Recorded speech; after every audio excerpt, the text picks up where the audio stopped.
আল্লাহ তাআলা যাকে অধিক দান করেন, ইটস ডাজন্ট মিন যে আল্লাহ তাআলা তাকে অধিক ভালোবাসেন। আবার আল্লাহ তাআলা যাকে কিছুই দেন নাই, ইটস ডাজন্ট মিন যে আল্লাহ তাআলা তাকে ভালোবাসেন নাই। বরং আল্লাহ তাআলা যাকে অধিক দান করেছেন এটাই তার জন্য পরীক্ষা। আবার আল্লাহ তাআলা যাকে কিছুই দান করেন নাই, এটাও তার জন্য পরীক্ষা। যাকে অধিক দান করেছেন এটা তার জন্য পরীক্ষা কেন?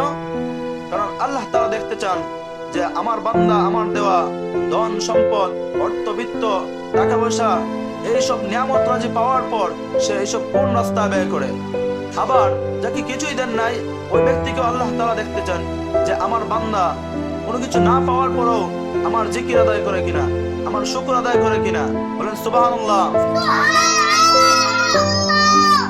দুনিয়ার সিস্টেম হচ্ছে আমরা যখন কাউকে ভালোবাসি তখন আমরা তাকে প্রচন্ড মায়া মমতা দিয়ে আগলে রাখি, তাকে খুব লাভ করি, টেক কেয়ারিং করি, তার গায়ে কোনো কষ্টের আঁচ লাগতে দেয় না, তাকে কখনো কোনোদিন কোনো ধরনের অভাব বুঝতে দেয় না। কিন্তু আল্লাহ রাব্বুল আলামিনের সিস্টেম হচ্ছে তিনি যখন কোনো বান্দাকে ভালোবাসেন তখন তাকে একটার পর একটা পরীক্ষা দিতে থাকেন, পরীক্ষার মধ্যে ফেলতে থাকেন। আর কি করেন?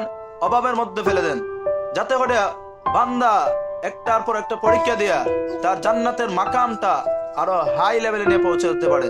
সবাই বলে সুবহানাল্লাহ। এই জন্য কখনো কোনোদিন যদি আমরা দেখি যে কোন ধনী ব্যক্তি আর গরিব ব্যক্তি, এই দেখে এটা মনে করা যাবে না যে আল্লাহ রাব্বুল আলামিন হয়তো ধনী মানুষকে ভালোবাসেন আর গরিবকে ভালোবাসেন না। বরং এটা মনে করতে হবে যে এটা মানুষের জীবনের একটা পরীক্ষা মাত্র। কি মনে করতে হবে?